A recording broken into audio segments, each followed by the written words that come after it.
I want to bring in Kimberly Wehle, a professor at the American University Washington College of Law. And Kim, let's get right to it. How precedent-setting is this case? Well, it's the first in the country, because remember, there's a difference here between just charging them with recklessly endangering their children or some kind of neglect and a crime. The Michigan prosecutors are essentially saying that this mother is responsible for the deaths of those 4 students, not just that she was negligent regarding her son. So it's a big leap here that prosecution is taking. And I think all eyes are on it, in part because we have such a crisis of gun violence in this country. And it doesn't seem like legislators are taking it very seriously. So now it's making its way into the courts. And why aren't we seeing as many gun manufacturers or distributors on trial in connection to school or mass shootings? Well, Linsey, the United States Congress has passed powerful legislation that essentially immunizes gun manufacturers from products liability relating to the sort of design and manufacture of their products, including ammunition. That's a big problem at the national level, and it essentially creates a disincentive for them to take steps to make safer guns. It's possible to have, for example, a fingerprint or an iris scan before you can even open a gun. And we're seeing not just this kind of tragedy, but children in accidents being killed.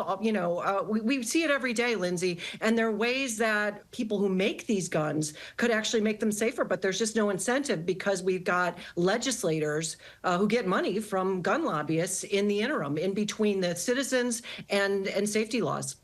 What's the prosecution up against in a case like this?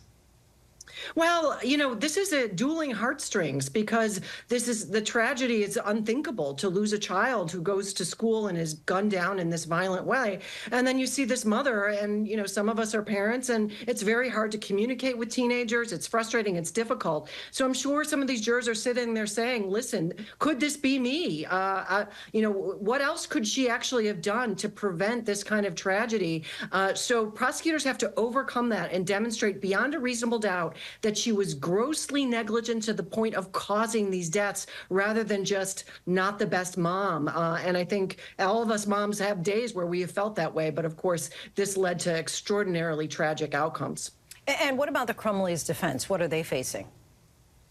Well, they put her on the stand, so that's always a difficulty. And tomorrow's cross-examination. So will there be questions that really, I'm sure, get into her horseback riding on the day, not responding to her son's text messages, and just this idea that, pages and pages in his journal, even if they were private, and not sort of sniffing out that this kid was in crisis and making some kind of effort to respond to those concerns. I think if the jury hardens towards her, that's not good for the defense. They really want to make them feel for her and the tragedy that is her life by virtue of what happened with her son, rather than piling on additional penalties for her personally, which could result in jail time for her and the dad.